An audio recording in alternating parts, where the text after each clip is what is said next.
Good morning students. आज हम class 4 में अपना लास्ट चैप्टर 22 स्टार्ट करते हैं। अवर सोलर सिस्टम, हमारा सौर मंडल।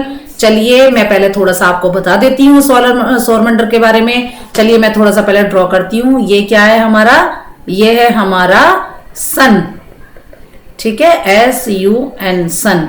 1 2 3 4 5 6 7 8 9 हमारे कितने ग्रह हैं हमारे उसमें सौर परिवार में? 9 थे पहले। MVEMJSUNP,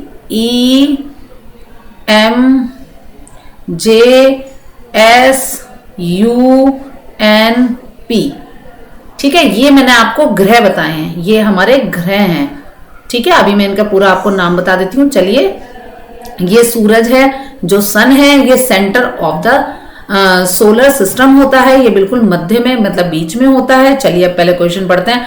how many planets do we have in our solar system? चलिए पहला क्वेश्चन में हमने पढ़ लिया कि हमारे सोलर सिस्टम में कितने प्लैनेट्स हैं। तो आंसर पढ़िए। There are 8 planets in our solar system. अब मैंने बताया इसमें आंसर है कि 8 प्लैनेट है हमारे सोलर सिस्टम में। और आप कहेंगे कि मैम आपने तो नो ड्रॉ करे हैं, नो बताए हैं हमें। तो देखिए मैं आपको बता देती हूं। ये जो लास्ट वाला हमारा नेपट्यून है ना, इसको कहते हैं यम, प्लूटो। ये यम जो है, इसको 2006 में एक खगोल शास्त्रियों की क्या हुई थी, एक सभा बुलाई गई थी। उसमें क्या है, इस यम को क्या कर दिया था, ग्रहों की श्रेणियों से अलग कर दिया गया था। क्योंकि ये ऐसे मूव करते हैं ग्रह, लेकिन ये क्या करता था, अपने राउंड पर घूमते घूमते दूसरे के अक्ष पे चला जाता था ये, ठीक है। तो इसको क्या करा, ग्रहों की श्रेणी से बाहर कर दिया। तो अब हम इसको क्या करते थे, रब कर देते हैं। ये हमारा ग्रह नहीं है, ठीक है, प्लेनेट हमारा ये नहीं है अब 2006 के बाद से। चलिए अब क्वेश्चन नंबर देखते हैं। Question number 2, which planet is nearest to the sun? अब उन्होंने पूछा है, इसमें क्वेश्चन में है कि जो सबसे पास में है सूरज के, वो कौन सा ग्रह है। देखिए अब आप देखो, ये दिख रहा है, मैं आपको इंडिकेट कर रही हूं ना, यहां मैंने सन बनाया है, ठीक है, यहां सन है, ये सन। तो कौन सा है, M, मतलब हमारा ये बुध ग्रह, हमारा ये बुध ग्रह है जो सूरज के बहुत पास है, ठीक है। चलिए अब है थर्ड क्वेश्चन। देखिए क्वेश्चन नंबर 2, मरकरी मैंने आपको बता दिया, Mercury is a planet nearest to the sun, ठीक है। चलिए अब आप देखेंगे question number 3, which is the centre of our solar system. अब इन्होंने वही क्वेश्चन पूछ लिया है कि सोलर सिस्टम का जो सेंटर है वो क्या है। तो आंसर देखिए, the sun is the center of our solar system and all the planets revolve around it. revolve माने होता है जो परिक्रमा करते हैं, जो उसके चारों तरफ घूमते रहते हैं, ठीक है। चलिए अब क्वेश्चन नंबर 4 देखिए। What is the diameter of sun? Diameter होता है, जैसे मैंने आपको अब ये मैंने आपको एक गोला बना दिया है, देखिए एक सर्किल है ये। अब इसकी जो ये इस बिंदु से और इस बिंदु तक की जो दूरी नापेंगे, इसको कहते हैं डायमीटर, ठीक है।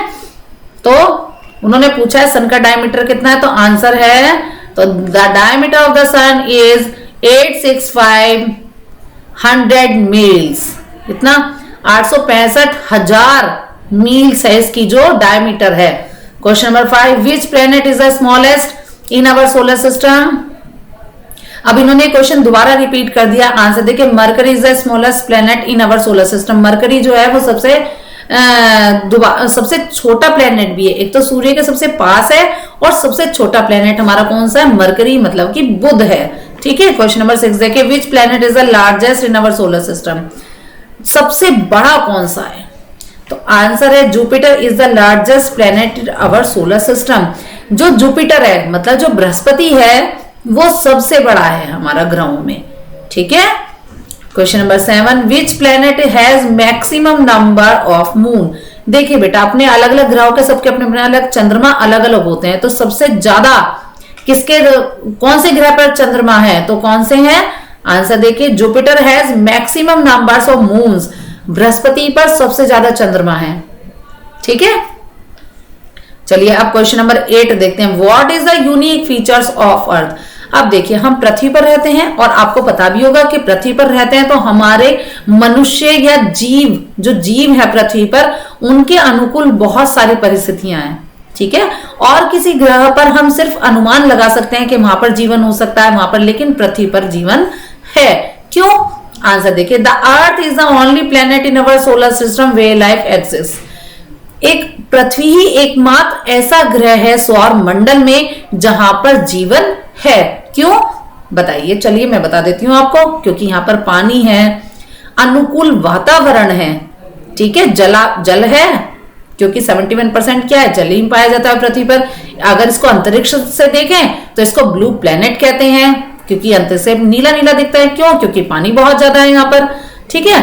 तो और यहाँ पर अनुकूल वातावरण है, पेड़ पौधे हैं, जो गैसें हैं वो मनुष्य के अनुकूल हैं, जीव के अनुकूल हैं। तो इसलिए क्या है, यहाँ पर अर्थ पर जीवन मौजूद है, ठीक है।